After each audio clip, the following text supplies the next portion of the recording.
I'll tell you a little bit about Capacity Consulting really quick. My company, I own it, and we've been national for about a dozen years. And what we do is all the stuff that SCORE does and all the stuff that you're kind of here for. We start businesses from scratch. We do funding preparation like Shark Tank. Anybody, how many people know what Shark Tank is? You ever see it on TV? Yeah, a couple? Anybody not? Okay, well, basically they have an entrepreneur who goes in front of these investors and gets beat up and doesn't get the money. Some of them do. Anyway, so we do funding preparation. We do feasibility studies for big companies, insurance companies, and we can even do like a housewife's Pilates studio. For existing businesses, we do strategic marketing plans. We do solving and improving any kind of problems. And then at the end of things, we sell companies and buy companies or help people buy and sell companies and do valuations. So that's all that we do. And there's a million other things that fit in between there. But what we're going to talk about today is funding. So essentially when you can't get a loan from a bank or you can't get any alternative funding processes. So everyone wants to start with, free money. First of all, so grants and things like that, which I think Mike Mizuka and some other people might have spoken about. And then you go to the banks, which is the next step. And banks are great because the interest rates are usually pretty low and there's a lot of them around and they give a lot of money away. The problem is that most businesses, when they start, and actually let me just kind of get how many people by show of hands, are starting a business from scratch, like a brand new startup business? Okay, everybody but you. Well, I don't have it yet, but I'd like to. Yeah, okay. Yeah, I was curious if anybody was looking for money to help a business that's already existing. You know what I mean? To like help it improve. But everyone here is in the idea stage for all intents and purposes, correct? And you're starting from scratch. Or you're kind of just operating, but you're looking for money. So there's a fallacy when people start a business. Like you've heard about a business plan. Everybody says, oh, we'll do a business plan and you bring it to the bank and the bank will give you money, right? So everybody in their mind thinks, I do a business plan and I give it to the bank and that shows the bank how awesome my business idea is. And proves that my business is going to make tons of money, and that's why they're going to lend me money. No, not any way, shape, or form. They're only going to loan you money if you have good credit and you have something to collateralize the loan. So you have a house or a car, depending on how much money you need, or something to secure the loan. They're not just going to give you money based on this great idea, this business that hasn't even happened yet. So that whole concept is people kind of misunderstand. So what do you do when maybe your credit's not perfect or your house is underwater like everyone's is right now, and you want to borrow a whole bunch of money to start your business? And sometimes people want to borrow substantial money. We have clients right now that are looking for a couple $1 million that we're helping get funded, not 20,000. So what do you do in that situation? You have to go the alternative route. And the alternative route we're going to talk about. So you got the reasons why you're not going to get the funding. So let's start with the easiest and most obvious ways to go. So credit cards. Credit cards are a great funding source for startups. Now, you're probably all surprised for me to say that, right? You're all like, no, you shouldn't have a credit card. That's terrible. Credit cards are awesome. The trick to credit cards is to keep track of them. So if you have a credit card that has a $10,000 cap on it and you're only using 1,000 of it, and you need $9,000 to start your business and you can't get it from a bank, and you did your homework on the business, you did your research and you did your business plan, and you know that the business is going to fly and do well as best as you possibly can because you've done all that work, there's nothing wrong with taking the $9,000 from your credit card. Just keep track of it. Be very careful to keep track of it. I have probably 10 different credit cards and on different periods in my life as not just a business owner, but as a businessman and an investor. I've had $50,000 in credit card debt, controlled credit card debt on a spreadsheet, when the zero rate runs out, when I'm going to get in trouble, how much the payments have to be, and I have controlled always anywhere from $10,000 to $50,000 in credit card debt. Nothing wrong with it. Just keep track of it and pay it back, just like you would the loan from the bank. So make sure you can afford the payments. Okay? Real simple, but great thing. You don't have to ask anybody. You don't have to fill any applications. It's right there. Hard money is another area where you can get stuff. And people think hard money is loan sharks, and it could be, but I'm talking about legal hard money. You don't ever want to borrow money. You don't ever want to borrow illegal hard money. It's a bad, believe it or not, we've had clients that have actually gone that route, and it's kind of scary because, you know, you get your knees broken. That's how it works. But we're talking about real hard money lenders, and they're legal. They just charge very high interest rates because they're lending you money and you don't have collateral or credit. And that's why we're going down this route, is no collateral or credit. So there's real estate lenders out there that will lend money for you to buy real estate if they know that it's a good deal, and they'll actually take the real estate as collateral, even undeveloped real estate. So if you went to a bank and you tried to put up a piece of land as collateral, it's really difficult because it's called undeveloped. So the piece of land is really only worth whatever, you know, $5,000 an acre or $10,000 an acre, depending on the market. There's nothing on it. So it's very difficult to use. There's certain lenders that specialize in restaurants, and then there's ones that do really, really cool things like equipment lease buyback. So here's an interesting thing. We had a client who had a business, and they had a whole bunch of equipment. And when I say equipment, or when you're talking about equipment in finance terms or bank terms, we're not talking about things that get outdated right away. So computers are worth nothing because you could have $100,000 worth of computers and nobody cares because they're worth $20,000 tomorrow and $5,000 the day after that. Equipment has to be like durable equipment. So this particular client had roller coasters. Roller coasters don't really depreciate too awfully much because they're not all over the place, and you don't put a new one in each time, right? They're kind of like real estate. So what happens is the lender would come in and buy the equipment and give you money. So now they own the equipment. So if you don't pay the money back, it's theirs. They don't have to come after you and repossess it like Dog the Bounty Hunter's bad example. Who's the other guy? Who's the ones that do repo stuff? I can't remember. But anyway, yeah, repo man. I don't know. So you don't have to repossess it because you own it already, right? And I'm just going to let you use it, and you're going to pay me a rental fee for it. So just little weird things that you can do if you have equipment like that. Private loans are another great place to get money. Most of our clients, what I mean by private loans is just a person. Okay? So not a hard money lender. And actually, let me finish the hard money lenders. We have another hard money lender in Texas that's great. They'll actually lend money to a business if you have receipts, if they show cash flow. So you could be an existing business that's up and running, and you could get in trouble. So you need money for whatever. You're slow because you're a restaurant, it's winter, or something happened, you opened up a new restaurant or an extension or something like that. As long as you can show receipts coming in for the prior year, they'll give you a certain percentage of those receipts. And it's pretty easy. It's like a 2-day process, but it's a 33% interest rate last time I checked in this market. So the next place to get investments, we're going to talk about investors.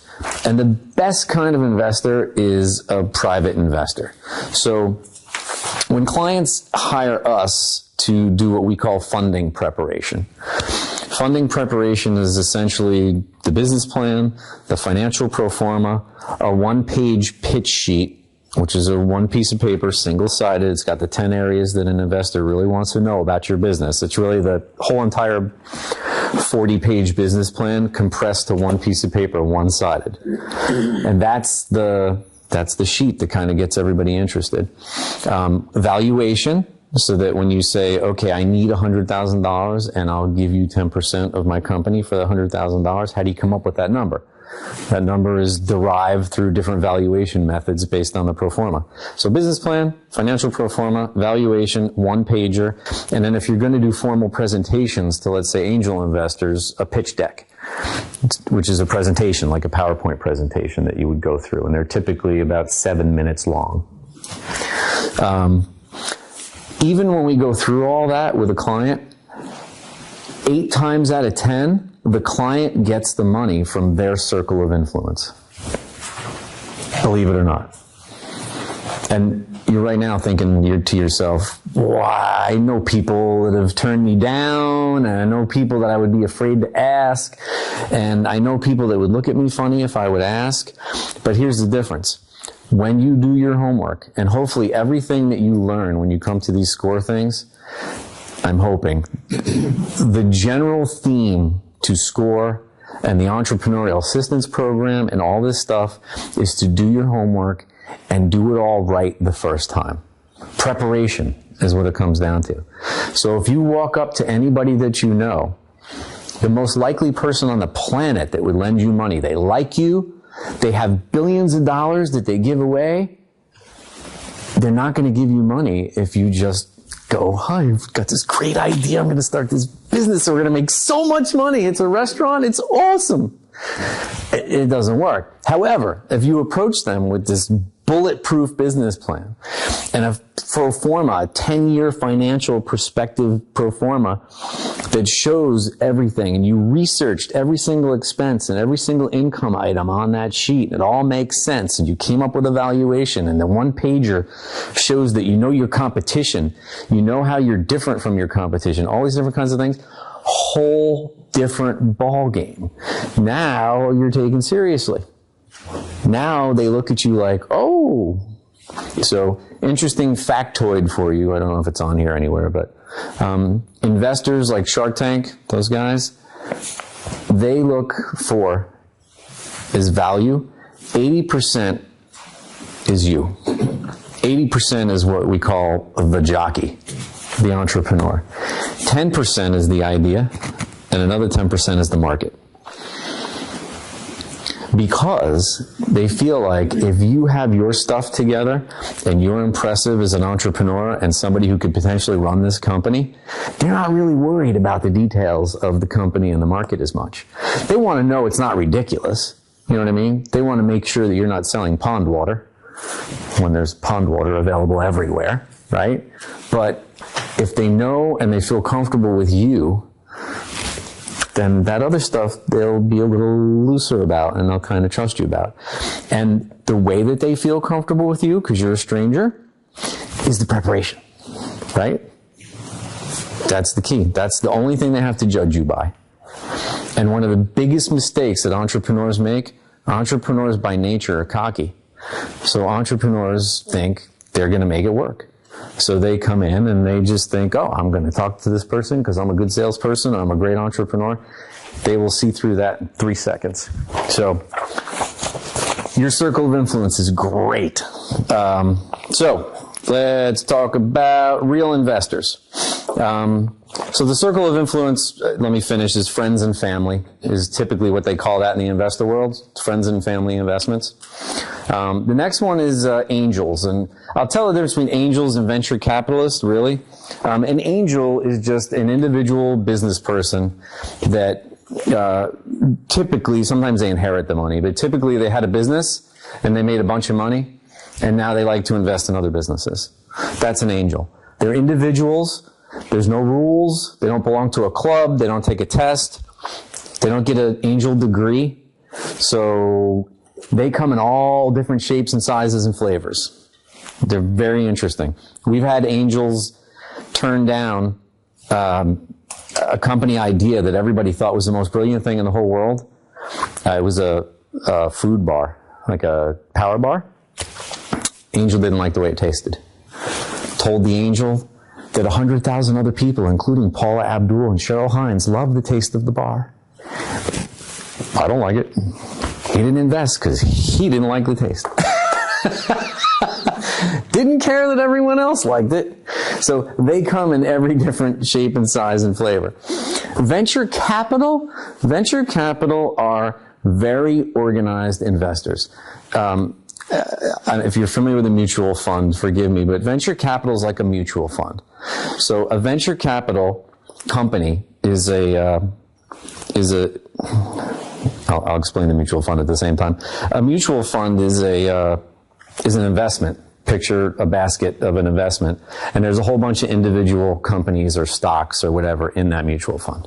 So instead of investing in IBM or in Ford or in Toyota, you're investing in a mutual fund that has Toyota, Ford, and all this other stuff in it. And there's a mutual fund manager that would manage all those different investments. They're much safer investments. A venture capital fund is the same thing. Here's the venture capital fund. The only thing is that the investments that are in it are hopefully you. They're startup companies that are in that venture capital fund instead of Ford and Toyota and Nabisco. Okay? So, the real difference between angels and venture capital is angels tend to be under the $5 million mark, preferably in the $1 million and under, and venture capital tends to be $5 million and higher. It's really just the amount that they get into. Yes? I have heard, I wonder if this is true, that most private equity companies, venture capitalists, usually they're looking for a certain profile of investment that may entail very high risk, but has typically the promise of a very high return on investment. Is that true? Yeah, absolutely. Yeah, every investor, every venture capital firm and 99% of angel investors are looking for that exit. So they're not looking to invest with you so that they can work the business with you and hang out with you. They're looking to invest in your business, and then 5 years to 7 years later, sooner if they're lucky, they exit. They cash out. You either buy them out, or you sell the company, or you go public, or there's a number of different ways to exit. But they're all looking for a huge upside. Because they could day trade or play stocks or do mutual funds, right? And a smart investor, those guys are trained investors, they could get 12%, maybe 15% all day long.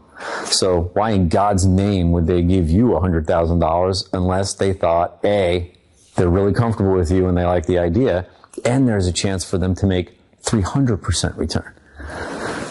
So yeah, that's the name of the game. That's why they're doing it for sure. And to answer your question about, or your comment about venture capital, yeah, the venture capital funds, not all of them, some of them, like a mutual fund that only invests in real estate companies, or a mutual fund that only invests in blue chip companies, some venture capital funds will only invest in certain kinds of startups. Like tech startups or medical startups or something like that. And then there's others that'll mix up the portfolio. It depends on what their appetite is. So, different types of investments. Everybody's pretty familiar with equity. That's the main type of investment. And very simply, it is you give up equity in your company. So you all currently own 100% equity in your company. It's your company. So because you don't have collateral and because you're not borrowing the money, you can borrow money from angel investors, by the way, or investors. There's a million different ways to do a deal. A million different ways to do a deal. You can get $100,000 from an investor, borrow 10 of it, have the other 90,000 be part of an equity investment, and have another $10,000 in the wings that comes at you with a profit share agreement. I mean, they can be crazy. They can look like any kind of crazy legal document you've ever seen. Royalties and things like that. There's any way to slice it, but the main and simplest way that most people do it is just straight up equity. So you essentially, as we've talked about before, you look at the company, we value it, and let's say we value the company at $1 million. If the company is valued at $1 million, and when we value your company, we're going to value your company in the future. We're not going to value it today because it's worth how much today? Yeah, it's a big donut, so it doesn't So it's not worth anything. So we're going to value it for what it's going to look like later, and we're going to prove that it's going to get there. So let's say that valuation, let's say it's $500,000 is what you'll be making 5 years from now. And then we'll use some kind of valuation method like a multiple. So a 2-time multiple would make it $1 million. You're then saying to the investor, I'm asking for $100,000. How much equity would you give up? If you valued it at $1 million and you're asking for $100,000, 10%, right? And that's how the math works. So here's another really good reason why you want to be prepared is that, and if you've watched Shark Tank, know, and this is what every angel investor does in real life as well, only they're way meaner than they are on TV because they're not on TV. The angel investor will go, 10%? Your valuation's crazy. Only they'll use words that I can't really use here because they're investors. They don't care. They'll just put it out there. And they'll negotiate from that emotional standpoint right from the get-go. Your valuation is crazy. And you can say, well, yeah, but nothing. I've never given anybody $100,000 for 10% of anything. You're crazy. I wouldn't even, 50%, or we're not even having this discussion. Now, if you're not prepared, that's the scariest moment on the planet for an entrepreneur. Because now, not only are you sitting in front of this investor who is more powerful than you because he's got the juice and you don't, he or she, but you also perceive that that investor knows way more than you do, right? So you're just like, oh my God. If you don't know how you came up with your valuation, and you don't know why your company is worth $1 million, and how you came up with the 10% and why, you're done. You're either not going to get the money, more likely you're not going to get the money, because that's one of those tests to see if you're a good jockey. And if you don't pass that test, you'll be sitting there, he'll say, no, never mind, go away. You'll say, okay, I'll give you 60%. Too late, I don't trust you. You're done.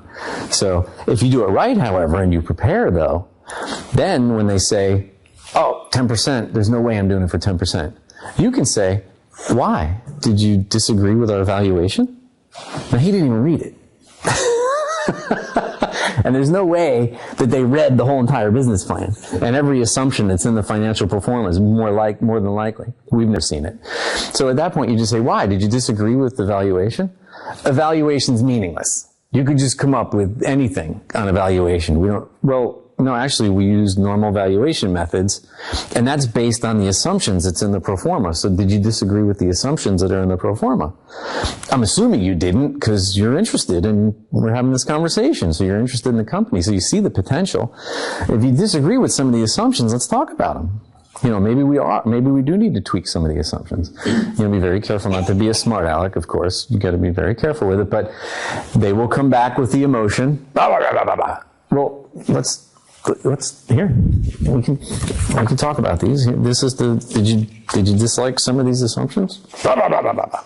You can see who wins no matter how far you go. Now, you're not going to get the 100,000 for 10%. So let's be realistic.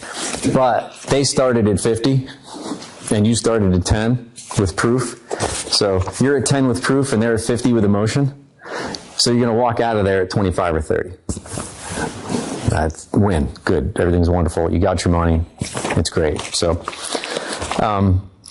that's equity. I left out a really important piece that I usually say early on when I talk about this whole process is like a relationship. It's like courting.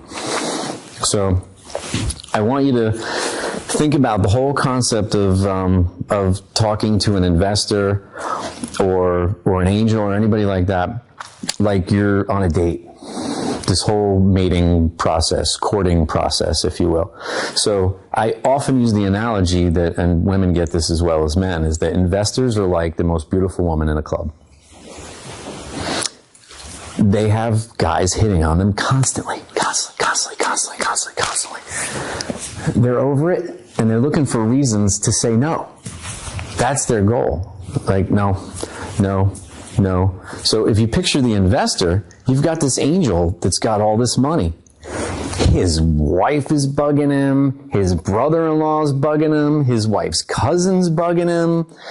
His mom's sister, I was going to say, his aunt is bugging him. Everybody's bugging him for money. They're constantly asking him for money, right? Because he's got money. He's a millionaire. There's people down the hall waiting to see him. He sits in his office, and all these idiots come in and say, I got this great idea. It's going to be awesome. We're going to make millions. I just need 100,000. Great, let's see the financials. Oh, yeah, I don't have financials. We're working on it. It's good. So they're constantly faced with that. Constantly. So that's that whole piece where you have to understand that it's a dating process. And you have to be totally prepared and walk up to them properly and say all the right things at the right time. And be very careful. So, all right, convertible debt is, like I told you, there's a bazillion ways you can do a deal. But convertible debt's really cool, and it's a neat little trick that helps people, especially with friends and family.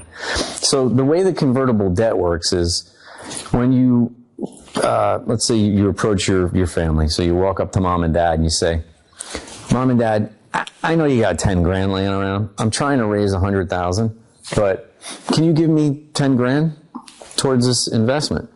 And you show them everything, you know, all your proof. And that's a good test. I'll get to that later. But they look at it and they're comfortable with it, but they just aren't comfortable investing at all. You know, like you've kind of convinced them that you got your stuff together and you know what you're doing and it's a good deal, but they're not comfortable investing $10,000 in a small cap stock, let alone a startup, right? The way to, really nice trick is convertible debt. Convertible debt essentially is a contract that says, you give me $10,000 as a loan. So if I get the other $90,000 that I need within a year, then your $10,000 converts to, or stays in investment. And I'll give you a percentage of the company because then I have all the money that I need to go do what I got to do. If I'm not successful, I'll give you your $10,000 back with interest. So it makes it a little easier because now you're just lending me the money.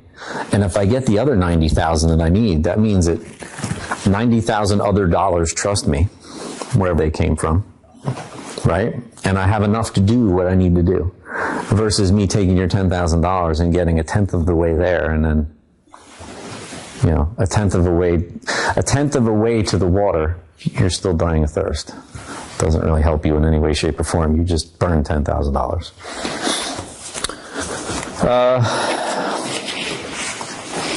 Finding investors. A lot of people say, well, where do I find these investors? And you can find them anywhere, to be honest with you. You can type into a search engine, angels, and find all sorts of search engines, all sorts of specific matching websites that will hook you up with people that are looking to invest money. But just like when you're looking for anyone else in your life, whether it be a good attorney or somebody to buy your product or anything like that, networking is the only way to go. It's who you know. So really, and those doors will open for you with that preparation. I'm going to keep saying that over and over and over again. If you're prepared, that's the key to the city. So if you approach your attorney and say, or your accountant and say, look, let me do a presentation for you. And they walk away and go, wow, not only do you have something here, but I didn't think you were capable of that. That's pretty impressive. Believe me, they know people. They'll introduce you to people who will introduce you to people who will introduce you to people. Be careful of companies that charge to introduce you or get a percentage if you make the deal, but you just need to pay a fee to get in. And the reason is, and this is why we charge for funding preparation. So when we take on a client for funding preparation, we charge that client for all that preparation, for the business plan, the financials, and we do like a role play after it's all done to make sure that you don't freeze when you're in front of the investors. We charge for that, and then we're done. Then for free, we will introduce you to our contacts. Somebody always says, if I do it on my own, will you introduce me to your contacts? Absolutely, if it's up to our level. So if you put a package together that's good enough for us to give to our contacts, I will hook you up and do it for free, no doubt. But it needs to be to our standards, because we can't send a junk package to our people, or they won't look at our stuff anymore. Make sense? So,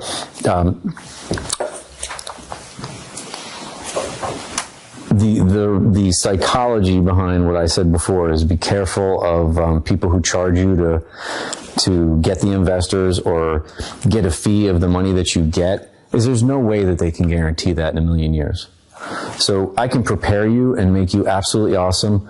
And, let's go to the dating scenario. I can make sure you have a great suit, great hair, your breath doesn't smell, you can carry on a great conversation and get the attention of that investor. That doesn't mean that you're going to hook up. There's no way to guarantee that in a million years.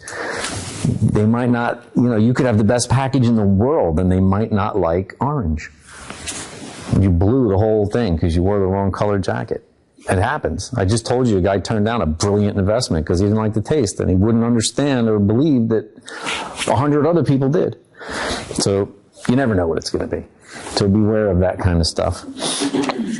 There are some angel networks that will charge you, there's an angel network in Manhattan that'll charge you $1,000, and that's kind of how they make their money. But when you go in the room to present, you're going to be in front of 25 to 40 of their members. Sometimes you can't control them, so sometimes 10 will show up, and sometimes all 40 will show up. You don't really know, but. Okay. Winning an investment. I keep telling you, you need to be prepared, right? And all the stuff that needs to go into it. Is this a break kind of class, or? It's hot in here. I can see it.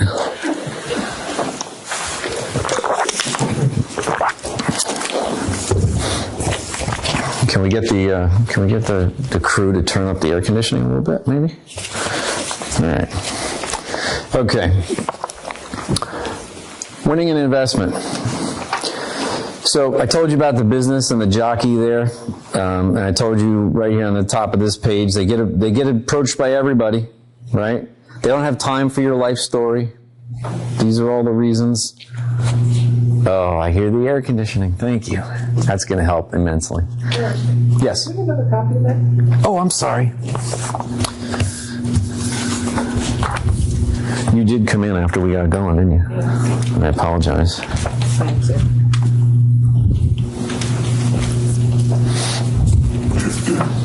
So these investors, they get approached by everybody, and they don't have time for your life story, and they're looking for reasons to not invest in you, and there are dozens of triggers that will send them running. So here is just the 10 or so areas that we go through in this preparation. So the business summary, and this is pretty much a business plan, by the way. So none of what we're talking about is rocket science. It's just about doing it in the proper fashion in the right order. There's a lot of psychology that goes into the whole investor piece, just like there is dating and courting, but the basic elements are the same. So a business summary, a quick and articulate description of the business, and all this ends up on one page. You'd be amazed. So you got to do it quick.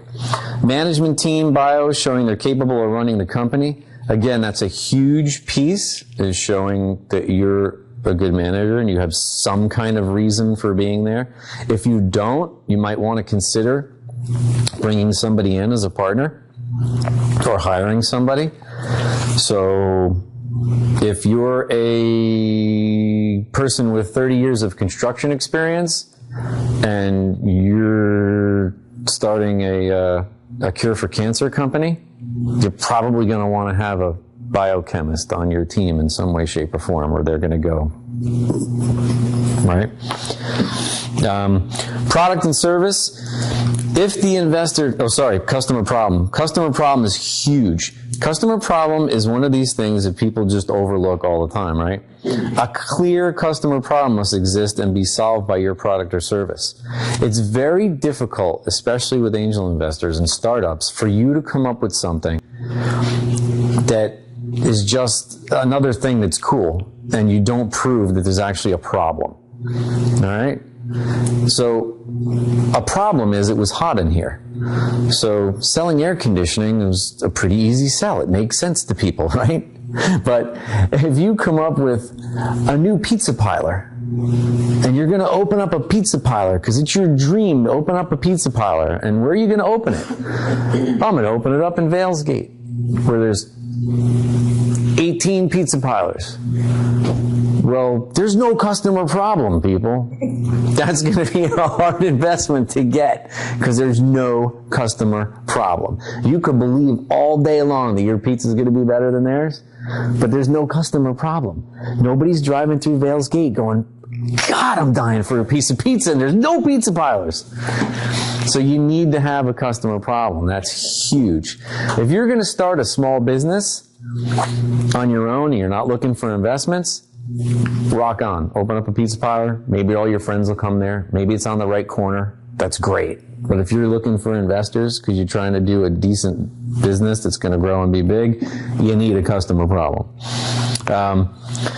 Your product or service, and I said, if the investor got this far, I've seen people do a presentation, do the summary, talk about the management team, get halfway through the customer problem, and the investor say, get the blank out of my office.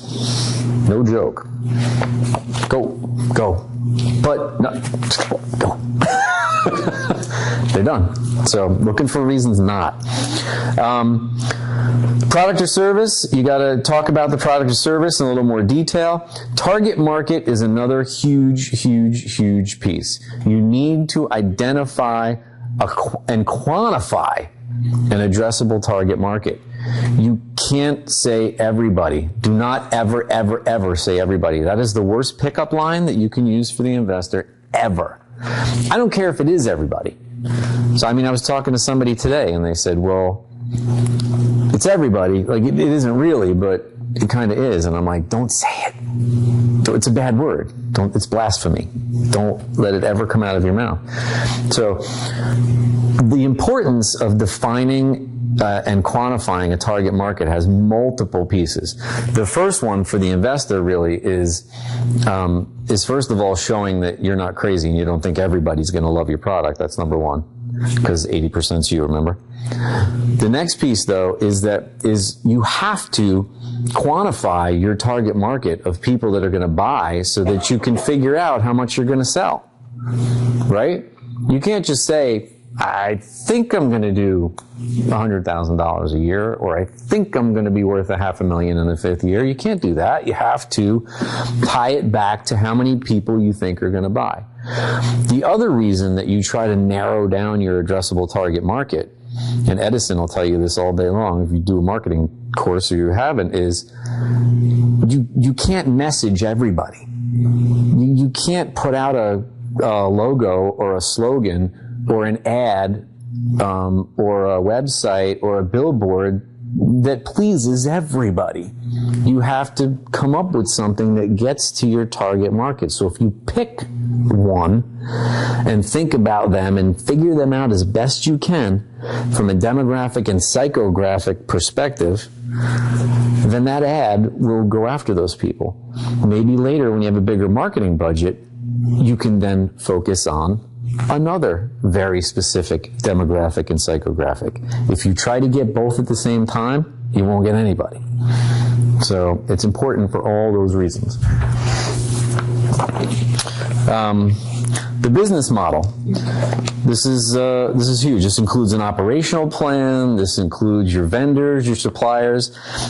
A lot of people kind of skip over this business model. So you say, I got a great idea.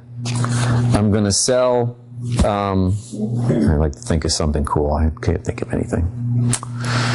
I'm going to sell widgets. Yes. Anyway, I'm going to sell these great widgets. And I have my target market. And we're going to make tons of money. And the company's going to be worth this. And you nail all those pieces. And the investor says, where are you going to be located? How many people are you going to have? What kind of computer system are you going to have? What kind of customer relations management system are you going to have? Who's going to handle the math, the money? Who's going to handle, like, all that stuff that happens in a company, right? When you pull the roof off of the company and there's all these little worker bees doing stuff, you got to figure all that out down to the nth degree. You got to figure it out. And I'll give you another huge key when I teach a part of the entrepreneurial assistance program, and we talk about this, and people say, well, how do I know? Research. You research. You look it up. You ask. Call your competitors. Find a competitor on the West Coast and call them up and say, can I talk to you for a couple minutes? Do whatever you got to do to find out, but don't guess. So now we get to competitors. And again, here's another big hint. Never say nobody. Don't ever say I don't have any competitors. That's another one of those deal breaker blasphemy lines. And let me give you a hint. If you are opening up a pizza parlor, your competitors are not just other pizza parlors. It's Taco Bell and McDonald's and Burger King and the hot dog place and the deli that's next door and the gas station that's across the street. That's your competition. Anything that's going to deviate people's money from going into your pockets and going into their pockets is a competitor. And you really need to think that broad about it. And now the competitive advantage. So now you've identified all these competitors. Now you have to say, well, why am I better than them? And that's tricky. But if there's a customer need that you've identified, it should be pretty easy for you to come up with something. But differentiation is really important. And differentiation could be a million things. It could be, you could differentiate yourself by price, you can differentiate yourself by your product, your service. You know, you could just be completely new and there's nothing out there. But you need to differentiate yourself in some way, shape, or form. And then the request. And the request is that valuation. You need to ask for what you're asking for. I'm asking for $100,000 in exchange for 10% equity in my company. All right. I was going to say something really important, and it completely skipped out of my mind. I'll think of it.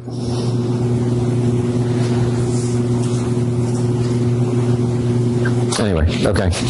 So, need is a huge piece. When you show them that you need $100,000, you proved your valuation. You proved all these kind of, the valuation, the equity percentage that you're willing to give. But now, this is a big one. You got to prove what you need the $100,000 for. Now, hopefully, that's in the business plan somewhere, right? Typically, it's marketing and operations. So in that operation thing, when you had all those worker bees running around, you got to pay them. And you have to buy the computer system and the desks, and you have to rent the building. And you have to do all these things. You got to buy the pizza oven. But you need to know exactly what that money is for. Now, very important, I said exactly. And I don't want you to glaze over that. Because if I asked you for $100,000 and I said, I'm going to buy some stuff with it, would you write me a check for $100,000? Or would you want to know exactly what I'm going to do with your money? So you need to get as close to exactly as remotely possible, so they know what's going on with your money. Now, another favorite thing that investors like to do, again, put yourself in their shoes. I just asked you for $100,000, and I told you exactly what I'm going to do with it. I'm going to market over the next year with your $100,000. I have all the equipment, I have the building, I have the people. I need the $100,000 to advertise and let everybody know about this great product. What if it was your $100,000? What would be the next thing that you might try to do or try to ask or be concerned with? I'm going to use your $100,000 to market over the next year. Nobody? Take a guess, come on. You going to try to give me what I need just for the next month, maybe? Or are you just going to cut me a whole $100,000? So be prepared for that. I just said I need $100,000 to market over the next year.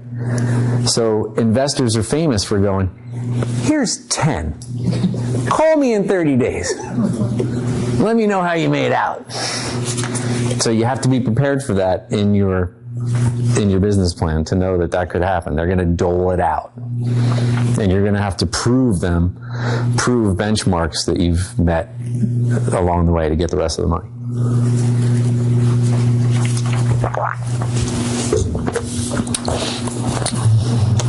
I also mentioned here a cushion. So we always try to add a little cushion in there, and keep in mind, the more people feel comfortable with you, the less some of these other issues matter. So they might be less inclined to worry so much about 10,000 here and 10,000 there, depending on the amount of money and depending on how comfortable they are. But you need to have the answers to get them comfortable. Okay? It's almost like, I wish I could think of a perfect analogy, but it's almost like your kids. You say to your kids, are you going to do this? Are you going to do that? Where are you going to put this pen? You're not going to point it towards you, right? Because you could get stabbed. Okay. Are you going to do this? Do you understand that? Yeah, I know, Dad. I know, Dad. All right, what are you going to do with this pen? I know to point it away from me. I know that the card should be right side up and facing me. After you do a couple of those, then you say, don't move my pen. Then you say, Dad, I'm gonna, yeah, you're good. Go. I don't care because you've proven to me that you've answered a couple questions and I feel more comfortable with you. So the same thing with the investor. So the investor will go through all these things and you nail them. Then they start to get a little more comfortable and they might loosen up on some of the things once they get comfy with you. Again, it's a dance. It's a mating dance. Okay, valuations. Let's talk about valuations a little bit. So how much equity should you give up in exchange for the investment? And it really comes down to valuing the company. So I'm going to go over a couple of valuation methods.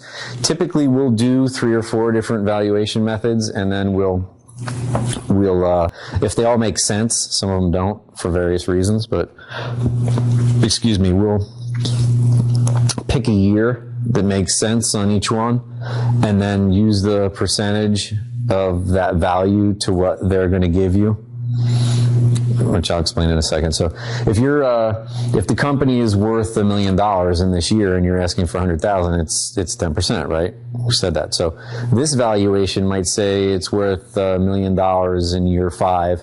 This valuation might say it's worth $500,000 in year 7, and this valuation method might never get there. It might just show that there's never really a value going along. So we would use the first 2 to come up with a middle ground of 25% or whatever it came out to be. There's no science to this. It just needs to make sense because they're going to argue it anyway, remember? Based on emotion. So straight EBITDA is essentially just taking the EBITDA, which is income before interest, taxes, and such. It's kind of the P&L line of the money that you're making. We'll take it like, let's say, the 5th year to 7th year EBITDA, and it's just straight. The next one is a multiple. So typically, if you sell any kind of a company, so you guys are a startup, so we're going to make believe that we're going to sell in the 5th year. But if anybody had a company that's, like we've got a company right now that's worth, $500,000. Well, it's not going to sell for $500,000 because it's going to make $500,000 in the first year. Right? You wouldn't sell it for $500,000. You've been building the company up for 10 years. It's going to make $500,000 this year. You wouldn't sell it for $500,000. You would sell it for a multiple of $500,000 because somebody's going to buy it for $500,000 and make their money back in the first year. That's crazy, right? That you wouldn't do that. And then they start making $500,000 right away, boom, in the second year. So you sell it for a multiple of that. The value is a multiple, and it could be 3 times, 5 times, depends on the industry, depends on what's going on. So we would research the particular industry and project a future multiple of that projected future income, right? Because you haven't started yet. So everything's projected. And then PE ratios. PE ratios are awesome if we can find them. PE ratio is the price per earnings. So if your competitors are publicly traded, it's fantastic because we can just go and look at their PE ratio on Yahoo Finance or anywhere if they're publicly traded, and use that ratio and apply it to you. Those are the best. So right now we have a direct sales company that's a client. Direct sales party planning, which is like Pampered Chef and Avon and such. So we've got a client that's doing that. It was really easy to come up with a future valuation of the company because Pampered Chef is publicly traded and Avon is publicly traded, and there's hundreds of these companies, these direct sales party plan companies that are publicly traded. So it was really easy to come up with a PE ratio. And that's awesome because that's the exit for the investor. If you go public, you sell your company to the public. That's what going public means when you issue that stock. So that's a great exit for an investor. The negotiation, I kind of already skipped ahead and talked about. That negotiation is really, they're going to come at it from an emotional standpoint, and they're going to try to knock it down as far as they can. They're never going to know as much as you know about it if you prepared yourself properly. So just be prepared for that. If you're ever in that situation and faced with it, stay calm. Know that you know more about your business than they do. If they use some kind of crazy terminology that you're not familiar with, ask them for clarification. Don't try to hide it. Don't try to, because they'll see that. They're like dogs. They'll smell fear on you in 2 seconds. So just be open, and they'll appreciate that as a CEO of a company. They'll appreciate that you were intelligent enough and secure enough, more importantly, that you would ask the question. I've been in rooms with a client. We don't do this hardly ever. We want you to stand there by yourself because you're running the company. We don't even want to be in the room. We'll be on speed dial if you want to like run to the restroom and go, he said this, what do I do? Like we've done that before, but we try not to be in the negotiation with the entrepreneur because we want you to stand on your own. That's very important for you to look good. But on occasion, we have gone to a negotiation with a client and we've had investors throw all kinds of stuff out there. Because keep in mind, some of these people are crazy. They're just normal people, right? Some of them are crazy. They got millions of dollars that they inherited from their family. They smoked pot till they were 45. They don't have a worry in the world. And they throw stuff out like, well, what about the multiple of the projected that's going around the side of the back of the barn? And the entrepreneur's going, what did he just say? I'm supposed to know that, aren't I? And we'll just go, what? Well, what was that? Like, come on. So feel comfortable to do that or ask the question.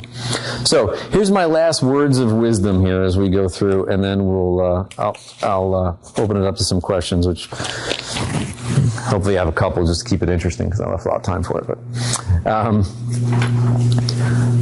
number one, first bullet, it will take longer than you think. Way longer. It doesn't matter how prepared you are, how awesome everything is. If you think that even if you hired us to professionally nail this, make it perfect, and introduce you to clients or to investors, 50 or 100 of them, it's still going to take months months and months and months and months longer than you think it is. It just does. The likelihood that you run into somebody that just loves your idea right off the bat, because keep in mind, you're talking to individuals. It's not a venture capital fund with rules and underwriting guidelines. It's a person. And they might not like your orange jacket. I told you I liked it, so I can keep picking on you, right? They might not like your business idea. Who knows? So it always takes longer than you think. So prepare for that. I'd say prepare for the dance to take a year before you would actually get the money. Because even when you get their interest, then the fun starts. Then they get into due diligence. Then attorneys get hired and they start digging into everything, and their accountants verify all the stuff, and you start to draft all the documents. That's when even finer negotiations start. Number 2, I have to say this with all the cartoonish interest I can. Take the money. You have no idea how many people don't take the money. It's absolutely amazing. You're all looking at me like, I don't get it. Why wouldn't you take the money? There's always something that makes people feel uncomfortable. When you're looking for money and you walk up to an investor and that investor says, I'm going to give you $10,000, but let me back up. We wanted $100,000 for 10%, right? So if somebody gave you $10,000, they'd get 1%, right? If that investor says to you, here's $10,000, but I want 4%, take the money. Take the money. He's not probably going to make you sign a 4% thing there. And if he does, fine, give him 4%. Because you know it was going to be higher than 10% for the whole $100,000 anyway, right? So it's okay. Take the money. I've had entrepreneurs. I've had entrepreneurs say, well, I need 300,000 and he was only going to give me 10. So, I turned it down because what am I going to do with it until I get the rest of the money? What? Did I not tell you how hard this is going to be? Take the money. Do the convertible debt if you have to. Take it. Whatever you have to do, take it. Okay? If they say,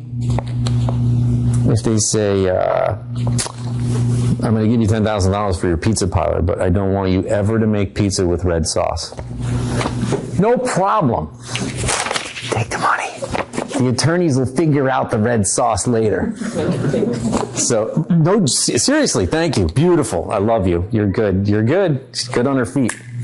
So, but there will be something that you don't feel comfortable with. No joke. I mean, I'm making jokes, but there will be something like that. Seriously, if you had a pizza parlor and the investor said no red sauce, that'd be a deal breaker.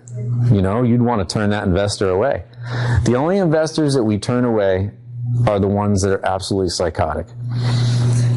And they're out there. They're rare, but they're out there. So I have advised clients to not take the full $300,000 from a particular investor, because that one that I just told you actually that came up with his own valuation and tried to confuse everybody and smoked pot till he was 45, that guy existed.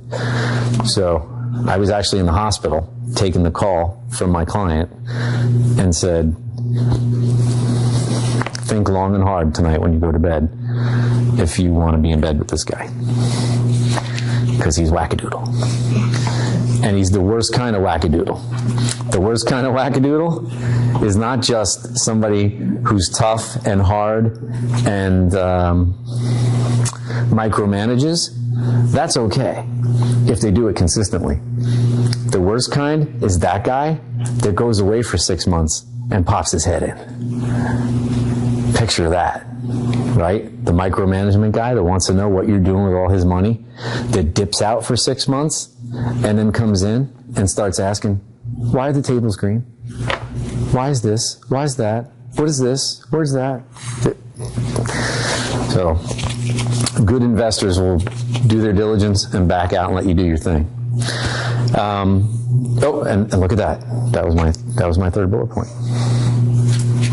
skipping right ahead of myself here. Be careful who you partner with. And I said, I know it's the opposite of what I just said. But be careful. You're going to be married to this person.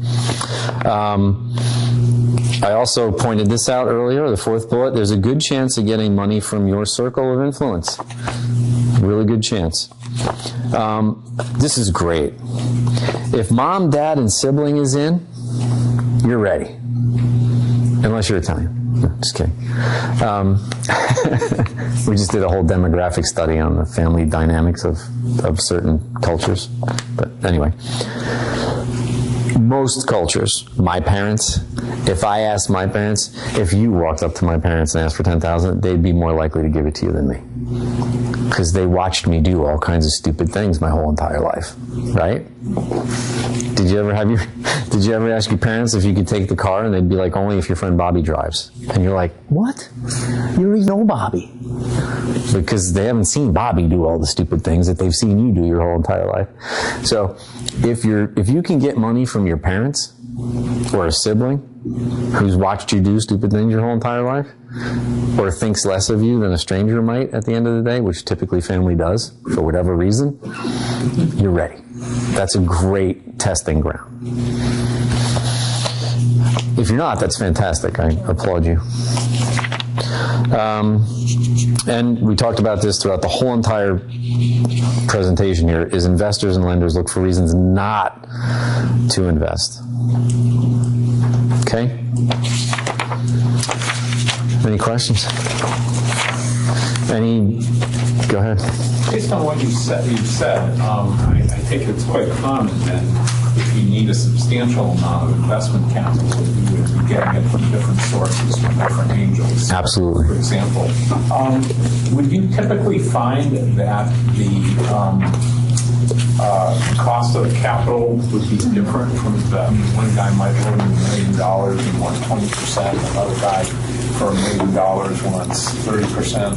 How do you resolve situations like that? The easy short answer is it's funny, I just had this conversation at about 3:30 this afternoon with somebody. You do what you got to do. So you want to try to keep everybody in the same band, the same equal percentage for the amount of money that they give you, but sometimes that's impossible, as you just described, and that's the deal that they're presenting you, and you have to deal with it. So that's easy if you're willing to give up the extra equity. The hard part is giving this guy more, and when everybody gets around the table, the other guys find out about it. Yeah, that's where I was going. Yeah, and to be quite honest with you, it's very simple, is you need to just come up with your story and keep it straight, which is typically, these guys came first. Well, no, I talked to you a year ago. I had a conversation with these guys 5 years ago, and they came back around. That's the easiest way to get around it. And then be prepared for those guys to go, well, that's great, but I want more too. So it's a sticky situation. It could blow a deal. I've seen it blow deals for sure. But don't you blow it because you want it all to be equal. Because I've seen entrepreneurs blow a deal because they're uncomfortable with that. That's, we're talking about the pizza sauce being red. I was joking. An entrepreneur being uncomfortable with different levels of participation is a very real reason I've seen entrepreneurs blow deals. Yes? When you go to a relative, let's say, you're going to still approach them like you would approach a bank with all your financial and all that, right? That's the key. And if you're asking a certain amount of money, you're pretty much going to have a repayment plan with them, with that, or you can be part of the company, or whatever they decide. It's up to you. Yeah, I mean, again, it's up to you. It's up to you together. You can try to pitch them on a loan, and they might say, no, I want equity. Or you could pitch them on equity, and they could say, no, I want a loan. Or you could do the convertible debt, as I described, which, that's just giving them the money back at the end of the year. Like, I've done convertible debt deals with my dad back in the day. I borrowed $10,000 and I put it in an account waiting to get the rest of the money. On that particular deal, I didn't get the rest of the money. I didn't meet the goal. And it was 6% interest. I sold them on. So I gave them the 10 grand back with 6% interest. I didn't touch it. It sat in an account. Actually made 3% while it was sitting there. So it cost me 3%, and no harm, no foul. So you would come up with a percentage too? Yeah, it'd all be pre-set up in the contract. And you can put in there whatever you think you can pitch, you know what I mean? You know, sometimes some people would look at that and go, 6%, it's still a startup. So let's start maybe at 12. But you know, you can turn around and say, well, where are you going to get 6%? I mean, the market's great right now. Sorry, I'm talking like it's a year ago, but so. And you can do, I've even seen deals done with profit share. So not a loan and no equity, just profit share. So there's a contract that just says, I'm going to give you this money and you're just going to share profits with me. I'm not an owner. I don't own the company. I just get a percentage of profit share. But royalties are similar. You know, I get $1 for every widget you sell in perpetuity or for this length of time. I'm not an owner. I just gave you the money and I want that. There's a million different ways you can do a deal, really. So, any other questions? Any, if you want to share your business with me and get into the details of what you're trying to do, you can, or whatever. We've got 15 minutes left over. No? I have a question. You said you do you help customers with preparing for asking for funding. Do you mind sharing what the fee is like? It really depends on how prepared you are, what the business is. It really depends on how long it's going to take us to do it, is what it comes down to. So you're just looking for 20,000. It doesn't matter how much you're asking for. It depends on, like, How long it's going to take? yeah, if you want to start a pizza parlor and you already did half your homework, it's going to take you that long. If you want to start an insurance company and you haven't even done anything yet, then it's going to take you that long. So it really depends on how much work we have to put into it. So it's easy. It's free. We'll talk to you if that's what you want to do. We'll sit down and have a private conversation and we'll give it to you. But, you know, it's not $100,000. Is there a difference for nonprofit when you go to look at things like this, or is it all the same regardless of money? For my company, you know, I've never done a nonprofit, to be quite honest with you, but we do have different fee levels we have a lowest fee. This is our normal fee for bigger companies. For smaller companies, it's down here. For entrepreneurial startups, we do it down here because we know that they're struggling. So I would have a discussion with you here for a nonprofit, I guess.